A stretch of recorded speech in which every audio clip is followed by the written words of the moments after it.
Good morning and welcome back. We have posted under a previous channel, but we had some issues with that channel, so we have had to create a new channel. I just want to take a moment to talk to you about the reality. Under the old title, we talked about what God is doing in this hour. And I want to talk to you more specifically about what God is doing in this hour.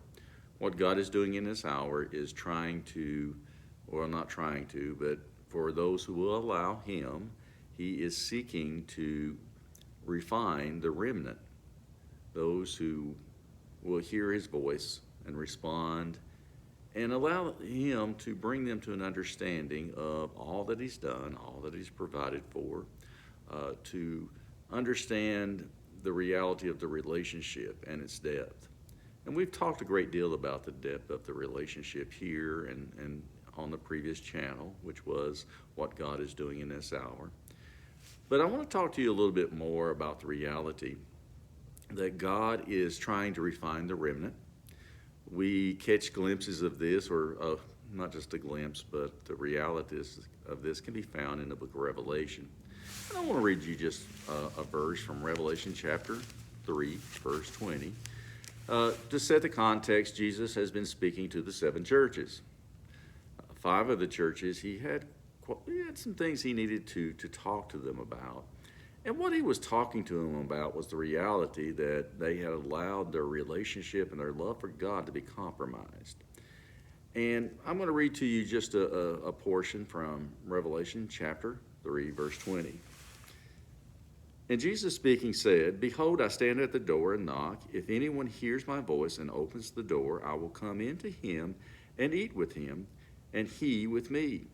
He who conquers, I will grant him to sit with me on my throne, as I myself conquered and sat down with my Father on his throne. He who has an ear, let him hear what the Spirit says to the churches." And again, what Jesus had been speaking to the churches was, he was simply saying to them, your love and understanding of the relationship that I provide for, he provides for, has been compromised.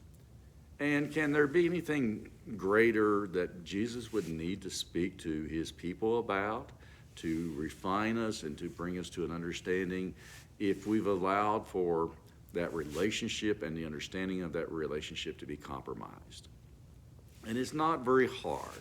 It's not hard at all for Satan to come along and say to us, as God indeed said, that he provides for this or that. It isn't very hard for Satan to compromise our understanding of what God provides for in a relationship and in turn his love for us.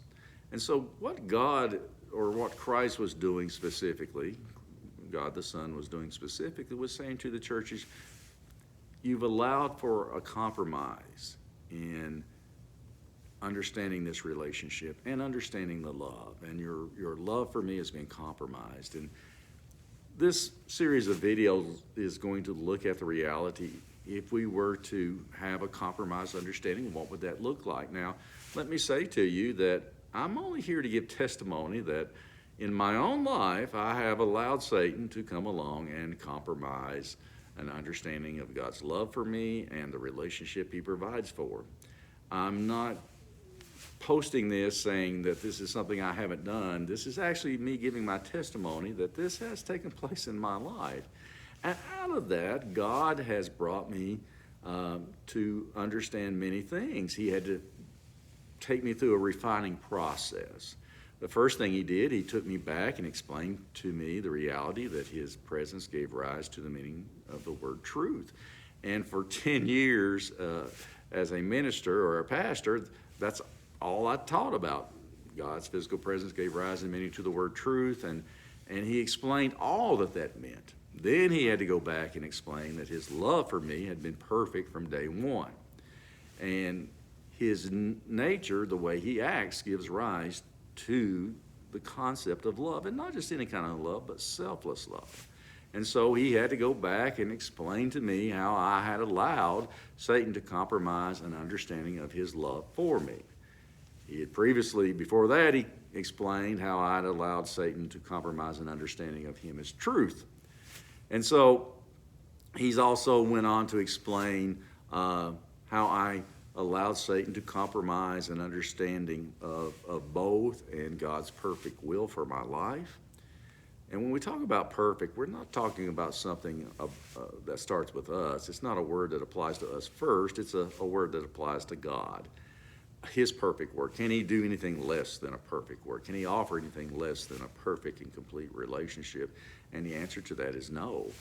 But the time has come for God to begin to refine and to bring us to an understanding of all that he's done. We've talked in the past about this being a time issue, and the time has come.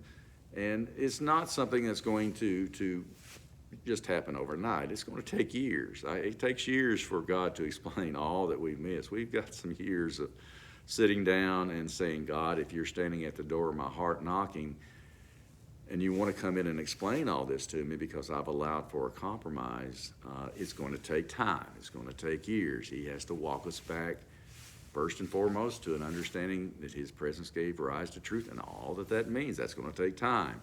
He has to explain his nature gave rise and meaning to the word love, and not just any kind of love, but selfless love, and that's going to take time. Then he has to explain to us his perfect will, that none should be lost, but all should be saved. But going back to Revelation chapter 3, we know that not everyone who's going to hear this, even within the church, is going to respond. I hope to be wrong about it. I hope and pray that everyone will respond and recognize that if they might have a need for Jesus to come in and explain to them the reality that they have allowed the deceiver to come along and to compromise an understanding of who God is, his love, and the relationship that he provides for. And if you know that you're still in need of a physician, then I encourage you to watch these videos. If you feel that you're not in need of a physician, or that this is simply impossible, many people have bought into the lie that on this side of the grave we can only be brought to understand so much. And I understand that. I experienced that in my own life. But if you know you're in need of a physician, if you know that you might be in need of the Lord coming in and explaining some of these things, then I encourage you to watch. There's also some books out there that are on Facebook, all the books that God's given me as a testimony. When he went back and started explaining what I'd missed as understanding him as truth, he gave me a book to write out of that testimony. Then a book on love, then a book on understanding I wasn't ready, and many in the church aren't, for his return and the calling out. There is a fourth book. It's finished essentially. I'm just going through and refining it right now, and it looks at the reality when we have allowed for a compromised understanding. This is what it's going to look like. And if we have allowed for that, and he's standing at the door of our heart knocking, we need to open that door and allow him to come in and explain these things to us. And I'll put in the links below those books.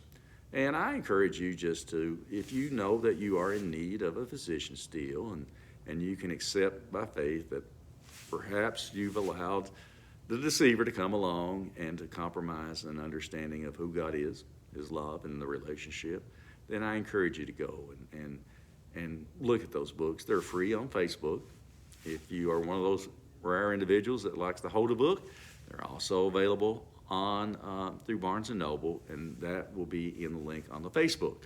So no one has to buy anything. I can't put a price on the testimony God has given me, as he's been refining me, and it is still refining me. I'm not assuming that there's not still more refining, but this is just, these books speak about what he brought to pass in that process of refining me and explaining to me the things that I'd missed. So I encourage you to go to the links and look at them. Again, you don't have to purchase anything. You can find them on Facebook. But if you do want to support this ministry, I encourage you to purchase a book. But we don't ask for anything beyond that. If you're interested, please go and look, and I hope to see you again. And we will be talking about the reality through this series of videos, the reality of what God explained to me that I didn't understand about truth, about his perfect love, about the reality that I did not always understand his perfect will.